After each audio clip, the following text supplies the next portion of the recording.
ছাত্র জনতার গণঅভ্যুত্থানে নিহতদের স্মরণে সারা দেশে শহীদী মার্চ কর্মসূচি পালন করছে বৈষম্য বিরোধী ছাত্র আন্দোলন। সকালে রাজবাড়ীতে শহরের পান্না চত্বরে কেন্দ্রীয় কর্মসূচির অংশ হিসেবে জড়ো হতে থাকেন শিক্ষার্থী সহ বিভিন্ন শ্রেণী পেশার মানুষ। বেলা 12টার দিকে শহীদী মার্চ নিয়ে পান্না চত্বর থেকে মিছিল বের হয়ে রেলওয়ে ময়দানে কেন্দ্রীয় শহীদ মিনারের সামনে গিয়ে শেষ হয়। এরপর সেখানে গণঅভ্যুত্থানে নিহতদের রুহের মাগফিরাত ও আহতদের সুস্থতা কামনা করে দোয়ার আয়োজন করা হয়।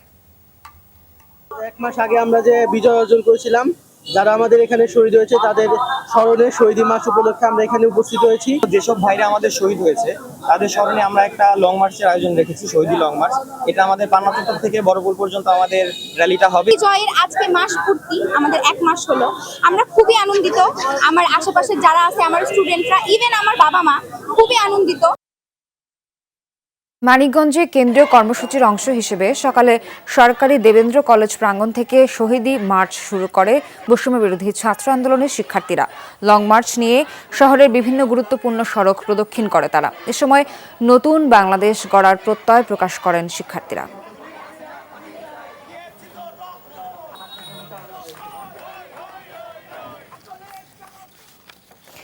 এই বিষয়ে আরো জানাতে বরিশালে যাচ্ছি, সেখানে রয়েছেন আমাদের সহকর্মী কাউসার হোসেন। কাউসার, শহীদী মার্চ কোন পর্যায়ে রয়েছে, আজকের কর্মসূচির বিষয়ে কি জানতে পারলেন জানান।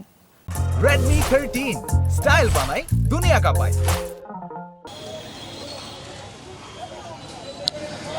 সোহার গেল ছাত্র জনতার গণ আন্দোলনে যারা শহীদ হয়েছেন তাদের স্মরণেই কিন্তু কেন্দ্রীয় কর্মসূচির অংশ হিসাবে বরিশালের বিভিন্ন ক্যাম্পাসে শহীদী মার্চ কর্মসূচি পালন হচ্ছে এবং বিএম কলেজ থেকে একটি র্যালি বের হয়েছে এবং র্যালিটি কেন্দ্রীয় শহীদ মিনারে গিয়ে শেষ হবে। এবং এই মুহূর্তে বরিশাল হাতেম আলী কলেজের যারা শিক্ষার্থী রয়েছেন তারা কিছুক্ষণ আগে এখানে সমাবেশ করেছেন।